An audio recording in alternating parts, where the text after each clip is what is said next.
উচ্চতৰ মাধ্যমিকৰ চূড়ান্ত পৰীক্ষাৰ প্ৰথম দিনটোতেই অথন্তৰ নগাঁৱৰ চামগুৰি পৰীক্ষা কেন্দ্ৰত পৰীক্ষা আৰম্ভ হোৱাৰ পূৰ্বেই ছাত্ৰক নকল যোগান ধৰি আটক হ'ল ব্যক্তিগত খণ্ডৰ বিদ্যালয়ৰ দুজন শিক্ষকৰ লগতে আন এজন যুৱক। নগাঁৱৰ চামগুৰি পৰীক্ষা কেন্দ্ৰত ছাত্ৰ ছাত্ৰীসকলে প্ৰৱেশ কৰাৰ পিছতেই পৰীক্ষা কেন্দ্ৰৰ বাউণ্ডেৰী ৱাল পাৰ কৰি নকল যোগান ধৰোঁতেই কেন্দ্ৰটোৰ সুৰক্ষাত থকা শিক্ষক আৰু আৰক্ষীৰ লোকে আটক কৰে তিনিওজন লোকক।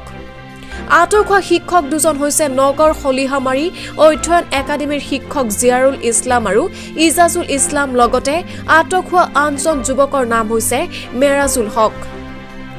আটক কৰা যুৱক কেইজনক বৰ্তমান চামগুৰি আৰক্ষী থানাত সোধপোছ অব্যাহত ৰাখিছে।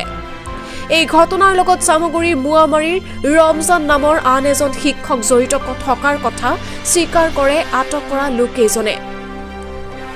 নগাঁৱৰ পৰা বিভূতি বৰাৰ ৰিপৰ্ট, বটদ্ৰৱা লাইভ।